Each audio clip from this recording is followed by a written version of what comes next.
So whenever the exchange flows is skyrocketing, it doesn't mean anything, right? We need to figure out who sent those money, why they sent money, what's the purpose behind this transaction. So we have a bunch of other granular level metrics like minor flows and UTX or H bands. So if you track down over 7-year-old Bitcoins, whenever these old coins moves, it's highly likely from, I would say, criminals or people who use gambling websites, drug websites. So whenever we spotted that, whenever this illegal transaction happens, it went to some kind of mixer. So it's highly likely bad news for this market. So you might want to check out spent output H bands over 7 years on our website, and whenever this data spikes, it perfectly matches the top, which means like significant selling pressure. So yeah, it is pretty quiet lately, so just don't worry, we're good. So yeah. Cool, yeah, I think there's a lot of things you can find on the blockchain, and one of the things when you ask the question, couldn't help start thinking, what is really cool? And I think one of the things that I found really hard to analyze over the last couple of years, and now we do a yearly report around it, that's what happens in crypto in the real world. So what countries are actually deep into crypto and what happens there? And we've been following that year over year. And for example, number one country is one of the neighbors to Singapore, it's Vietnam. And then that's been state number one for many years, basically. And then we have a runner-up that's number two, is the Philippines. And they get from like being number 15 to number 2 last year. And it's still driven up, like part of it is remittances, but a huge part of that has been basically pay-to-play, gaming. So gaming is happening, and you can see that on the blockchain. It's yet another example of interesting things you find there. All right, sounds good. Like a lot of interesting insights. There's too much data going along. Like hard part is like looking and finding the right intel in there. Alex, you guys at Hansen, I guess you guys popularized the term smart money trader, kind of like trying to follow the smart money and maybe go for an attacking move to find a good position to have spawn in, or like you mentioned, defensive move to kind of pull out, like for example, like I'm just wondering, right, like how do you define smart money? Like, can I be a smart money, for example? How do I be a smart money? And does it work to follow these smart money addresses? Like, I mean, at the start, like when nobody's following, yeah, I can see how it can be an alpha, but if everyone's kind of following it, does it still make sense to follow? Does it still work? Yeah, so I think like Key mentioned earlier, there's a lot of noise on the blockchain, right? And when we started Nelson, we wanted to find a way to surface the signal in all this noise. And so if you think about the blockchain, or the blockchains in plural now, you have maybe hundreds of millions of addresses. Of course, many entities have multiple addresses and so on. But what you really care about is a small subset of these addresses and what they're doing. So what we're trying to do with Nelson is to basically curate what are the addresses that you care about when it comes to investing and trading. And so there are kind of two high-level ways to think about smart money. One is just based on known entities. So if you think about large funds that you will know, Alameda, Pantera, A16Z, and so on, most people will consider them smart money because they spend a lot of time and resources into figuring out what's happening in the space, developing investment theses, and so on. The other way to think about it is from a behavioral perspective. So you ask, can you be smart money? And yeah, I actually have people that I know and friends and so on who have had the Nelson algorithms tag them as smart money. I haven't checked your wallet, check it afterwards. But so definitely there is kind of one component which is social and you know about who this identity entity actually is. And then there's the behavioral part. And of course the behavioral part, you can decompose it into NFT flippers, you can look at yield farmers, you can look at who's good at trading certain tokens to generate very highly positive P&L. And it's really a combination of all those things. There's no silver bullet or one line kind of magic formula, but it's really a combination of all these different signals that we group together. And we think this helps investors navigate the landscape and understand what the smart money is actually doing. Makes sense, makes sense. So, I mean, talking about wallets and also you have an algorithm where you kind of track the behavior, but you have to have a way of tagging all these wallets and like from known entities, and that's kind of a very long list, and entities change their addresses very frequently. I'm sure you have like hundreds of thousands or maybe millions of addresses tagged, and I'm sure it's the same for both of you. I'm curious to hear from the three of you. How do you tag these entities? How you find these entities? How you block all these guys? Because some of them go to some great length to kind of hide their trails. So yeah, maybe start with Alex and then go down to Michael. Yeah, as I said, there's no silver bullet, right? So you have to combine man and machine. You need to have research analysts that are actually monitoring what's happening, and it means, in some cases, reading about fundraising rounds and mapping the token distributions back to the lead investor and so on based on what you see happening on chain. But you have to have algorithms too, and more than 99.9% of all the 130 million plus addresses that we tag come from algorithms. So it's not feasible to manually just sit around and tag all these different entities and addresses. Yeah, so it's really a combination of those two things, man and machine, and there's no silver bullet. And I'm sure the guys here have some interesting ideas that we could borrow perhaps in the way we tag addresses as well. My turn. So we are providing data to quantitative hedge funds and traditional finance, and these people, they don't like changing data. So our focus is building algorithm to figure out wallets. For example, for exchanges, we send a small amount of money to exchange user deposit wallets and see where this money is going. So for crowdsourced label like Nansen is amazing feature. So I think it's good for the community. So we are using Tuscan algorithm and sometimes machine learning to figure out these wallets. Yeah, I think it's the best analogy to how to do this is how do you run a machine learning algorithm? You need training data. So first of all, training data is in the human, as Alex said, like you basically train the algorithm yourself. There are certain things you can do. It's obvious, you can find the pattern, and then you can reuse that algorithm in many ways. But then when you want to do it at scale and look at billions of transactions over many, many years, the only thing that really works is to have access to ground truth data. And our secret sauce in many ways is basically the huge network of customers we have. So any transactions that are being sent is being vetted for compliance reasons, and it means that we also get a very good insight into what does a big service look like? What is a big wallet? How does that look like? And every time they send and interact with someone that's not a big wallet, they interact with a personal wallet. And what does a personal wallet look like? And how do they do cross-chain and so on? That's again data you can infer from that. And then there's of course all the services out there that's regulated and transacting and so on. But then we have a team of, 50 people or so that are transacting with anything that you should not transact with. There's darknet markets, it could be terrorist cells, it could be other things. And they help law enforcement partners to figure that out. So that builds our data set of personal wallets, interest in bad stuff on the blockchain, and then all the stuff that's we know and love, and we all use the blockchain for every day. So Michael, I believe many of your clients at Chainalysis are law enforcement agencies, and you have a lot of governments help with investigation once things go completely wrong, for example. And one of the reasons the largest hacks that have happened is the Ronin hack. $650 million was stolen from the bridge, the Ronin bridge.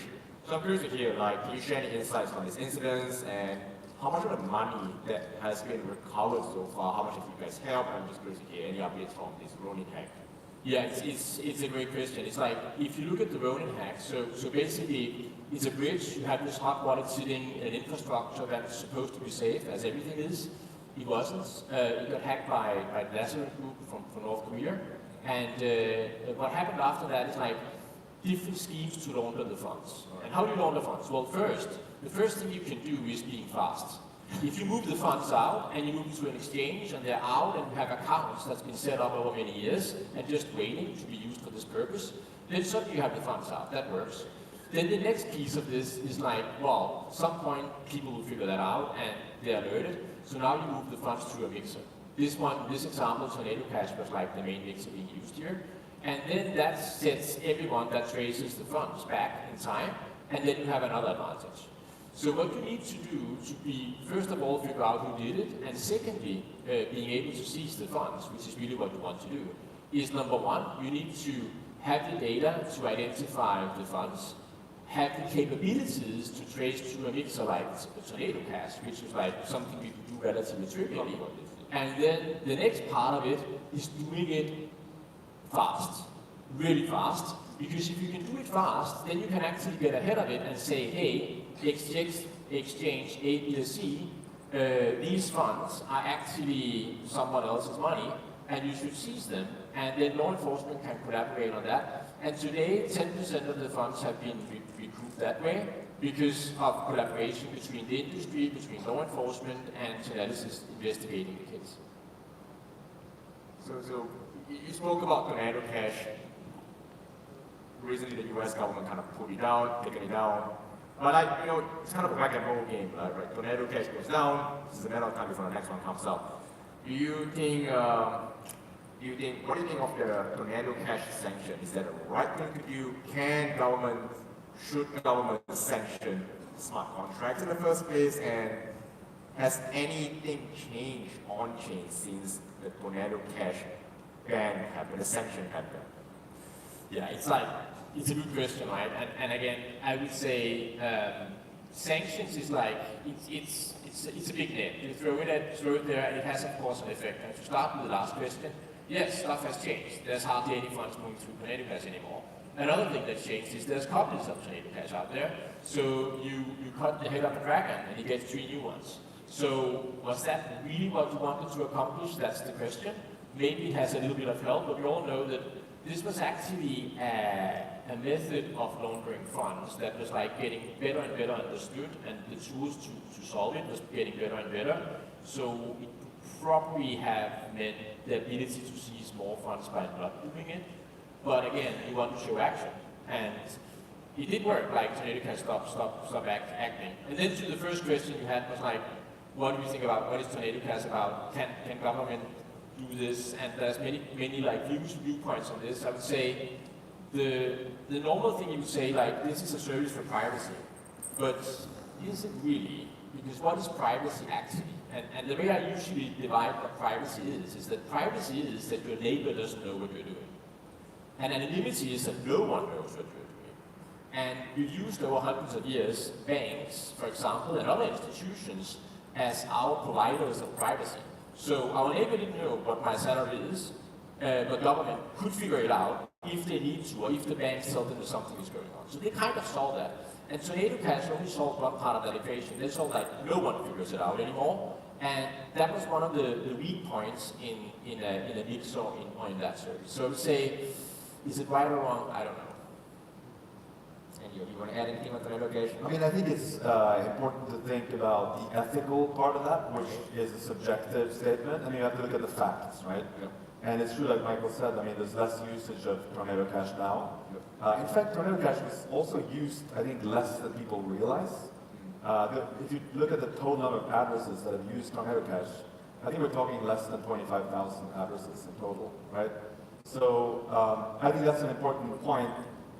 The ethical judgment on how highly you value privacy and how you view these different things, that's a subjective thing that people have different opinions about. But it's important to understand, of course, the technology, the behaviors around Tornado. And I think if you see people or criminals moving to other protocols instead, then it probably doesn't have the intended effect, right? Yeah, I mean, that was one of my next questions actually. I mean, we used to only live in a world where when you started Chainalysis, it was just Bitcoin, and then you sort of track and dox Bitcoin addresses, UTXO and all those things. And then Ethereum came about, and like, okay, EVM-based, account-based, let's try to track it. Easier to track, a lot easier probably, but different check. And then in the last 1 year, we kind of moved from Ethereum EVM-based and the data, on-chain data, all to a multi-chain world, right? So like, there's like 60 over different chains that we track and get the terminal, for example. And I'm sure that all these generators, all these swaps, all these dexes, multi-chain bridges across all these different 60 dexes, it must be massive headache for you guys, right? Like tracking all this data. So I'm curious to hear, like, how are you tracking the multi-chain? How many chains you do? Anything interesting on these chains as well? Yeah, I mean, it's a pretty follow-up question, I would say. Yeah, so first of all, this is a good occasion for me to plug Nelson Portfolio, which is a portfolio tracker that spans, I think, 45 different blockchains. So it has very broad coverage to track your own funds in your own portfolio. For the Nelson Pro product, we tracked about 10 different blockchains. If you think about the most granular access of transactions and smart money movements and things like that. And yeah, it is a headache from an engineering perspective. It means you have way more data because these other chains, if you think of them compared to Bitcoin or Ethereum, they typically have much higher throughput, which means you have way more data. So I think we scan close to 1 petabyte of data across the different chains that we support every single day in terms of query and load and so on. But I think it's not going to reverse this trend towards multi-chain. And I personally used to think that Ethereum was going to kind of dominate everything, and it was the only ecosystem that would have genuine organic traction. I think what we're seeing now is different chains optimizing for different things, making different trade-offs, and they will find use cases for various different things that users want to do. I think one interesting thing to highlight, I was looking at the NFT data recently, and you see Magic Eden and Solana NFTs actually growing quite a lot in activity compared to the rest of the NFT market, which has been largely going down. So this is another thing that when you are tracking what's happening on the blockchain, if you only look at one ecosystem, you might miss a lot of activity in the other ecosystem. So I think all of us here have to monitor what's happening on multiple different blockchains. You can't limit yourself to just one ecosystem. From institutional adoption point of view, I think for us it was pretty important to just focus on Bitcoin and Ethereum. So we've been providing Bitcoin and Ethereum data, but institutions, they just overcame Bitcoin hurdle, and then they were looking for Ethereum data. And then I guess looking for other data stuff. So I think launching data providers, they are dividing into multiple layers. We're more like application layer. So for infrastructure layer like the Graph and some of the raw blockchain data providers, we're using some of the third-party data providers for now. But once these institutions onboard those chains for quantitative trading and others, I think we will build some data infrastructure for them. So yeah, things are changing right now. Yeah. And also, like what you said, basically, it's a lot of data that we need to look at, and there's a lot of the trend is that the number of transactions is going up. That's been growing and growing, and that will only grow even more than it is now. So I would say our position in Sinalis has always been we need to track every single blockchain out there, because every single blockchain could potentially be important for a customer in one way or the other, and that will happen. I do think though that if you think about all technology and how it evolved, you have a rule of roughly a handful, right? So today I usually say there's 3 computers in the world. It's Azure, it's GCP, and it's AWS. So distribution is 3 computers. It's nothing more than that. That's the size. And then if you look at operating systems, it boils down, number of phone platforms and so on. So you typically see a curve where there'll be a lot, and then there'll be consolidation. I think we'll see that, but you cannot plan for that right now. Right now it's the other thing. And no matter what happens in terms of consolidation, all the features that us looking at data might hate about there's too many transactions, they will go into another blockchain then. So it's not going to stop. So it does make sense to invest in the capabilities to look at that and trade through it. Yeah, I think I would agree that anything that can be tokenized will be tokenized, so we have millions of tokens. And when that happens, existing blockchains just don't have the capacity to track everything. So all these things that's happening on Web2 database, a lot of them will move to blockchains. We're powering next sort of applications. We will see app-specific blockchains coming up, and then you have to see an exponential growth of blockchains, especially with EVM made it so easy to just copy-paste all these blockchains. So it's just going to be a massive exponential growth in data, then a lot more work for all of us here on stage, I suppose. Yeah. I have one question that I want to ask, right? So it's one of the questions that one of my followers on Twitter asked, Tim Copeland from the Decrypt asked, how does so we are month 10 of the current bear cycle, the peak that was in November 2021. So we kind of like went through 10 months of downwardly cycle, I suppose. How does current on-chain activity, in September, compare against the same period in the last bear cycle, say around mid-2018? Curious to hear your point of view on this.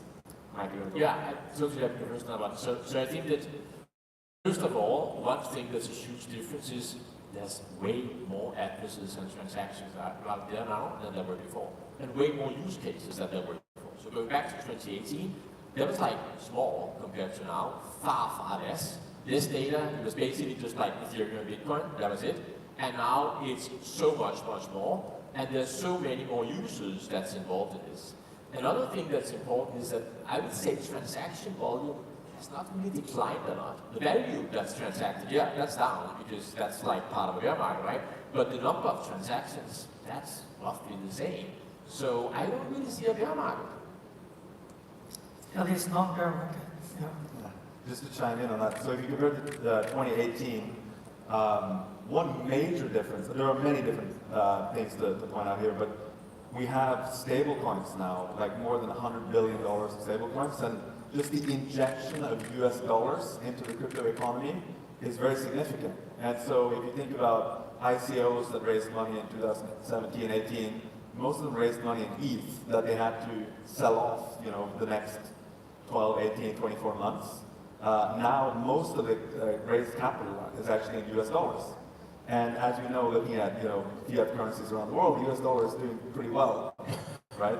So I think that's a major difference, and you can see it on chain with stable coins, more than $100 billion in circulation, mostly from custodial stable coins like Tether, USDC, also Binance USD backed by Paxos, and of course algorithmic ones like DAI.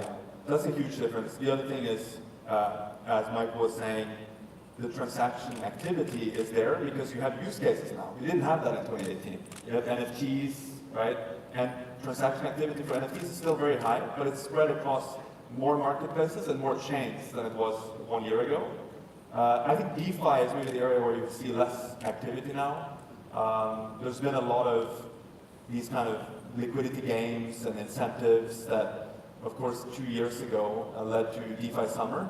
You see less of that now, but I think, so the debate for DeFi is more about how big is the TAM, right? Because DeFi makes a lot of sense, but it's unclear how big the TAM is if you compare it to other types of financial products and so on.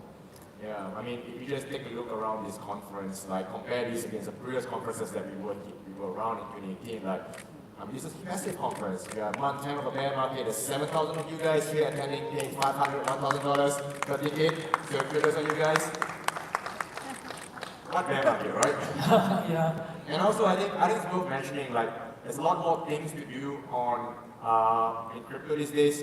Previously, it was just Bitcoin, Ethereum. Smart contract wasn't really a thing. Trading on decentralized exchanges wasn't a thing. NFT wasn't a thing. So many more DeFi applications in here. I think NFT was kind of a game changer, in my opinion. Previously, it was a very male-dominated world, but we don't really, very finance as well, very nerd, very CS guys. We get like, a lot of creatives, a lot more female participation these days. So yeah, I think it's interesting. A lot more use cases for sure. 8 minutes more on the time. So curious. Let's talk about NFTs. Big fan of NFT. Any interesting insights on NFTs the last 6 months? So we have a section on Nansen called NFT Trends and Indexes, which is actually free and open to use for anyone. And what you see there, like I was mentioning earlier, generally NFT activity, or rather NFT volume in US dollar terms, is down quite a bit. I think most people are aware of this. But you do have some portions of the NFT market that are doing better than others. You see blue chips holding up better.